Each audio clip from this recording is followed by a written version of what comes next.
Hello everyone, welcome back to my channel. I hope you all are doing good. आज का हमारा topic काफ़ी ही ज़्यादा इम्पॉर्टेंट है और बहुत इंटरेस्टिंग टॉपिक है। आज इस वीडियो में मैं आपसे राहु से रिलेटेड ऐसी दो बातें शेयर करना चाहूँगी जो कि बहुत ज़्यादा इम्पॉर्टेंट है।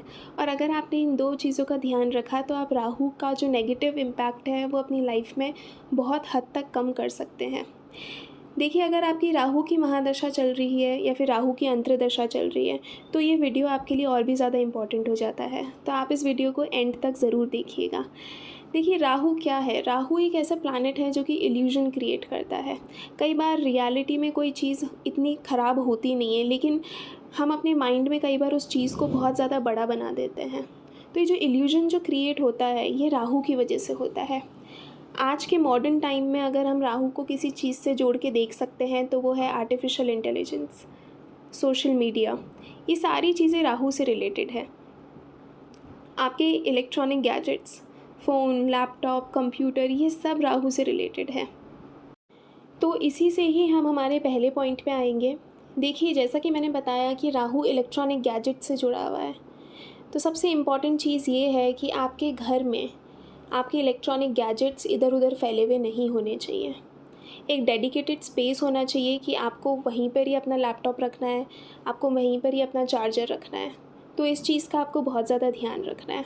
अगर आपके घर में कोई भी इलेक्ट्रॉनिक गैजेट ख़राब हो जाता है, क्योंकि अक्सर होते रहते हैं और ऐसा भी नहीं है कि हर बार आप उन चीज़ों को घर से बाहर निकाल सकते हैं, तो इसीलिए आपको अपने घर में एक ऐसा स्पेस क्रिएट करना है जहाँ पे आप अपने सारे ख़राब गैजेट्स को रख सकें।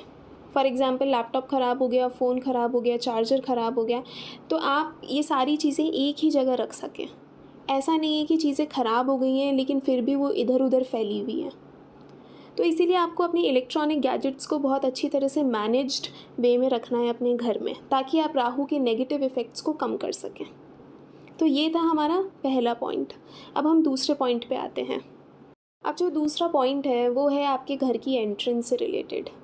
देखिए, आपके घर का जो मेन डोर होता है, आपके घर की जो एंट्रेंस होती है, वो एकदम नीट एंड क्लीन होनी चाहिए।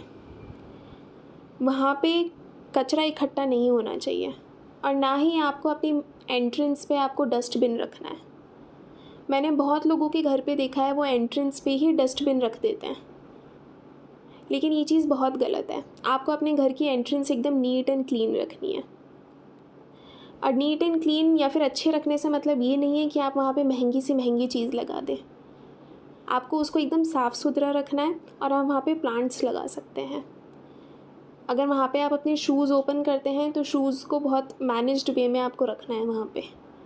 और अवॉइड करिए कि आप अपनी एंट्रेंस पे डस्टबिन ना रखें, क्योंकि उससे आप राहु के नेगेटिव इफ़ेक्ट्स को और ज़्यादा इंक्रीज़ कर देंगे। तो इट्स वेरी इंपॉर्टेंट, आप अपने घर की एंट्रेंस को एकदम नीट एंड क्लीन रखें। आप अपने मेन डोर को एकदम साफ़ रखिए और वहाँ पे हो सके तो प्लांट्स लगा दीजिए।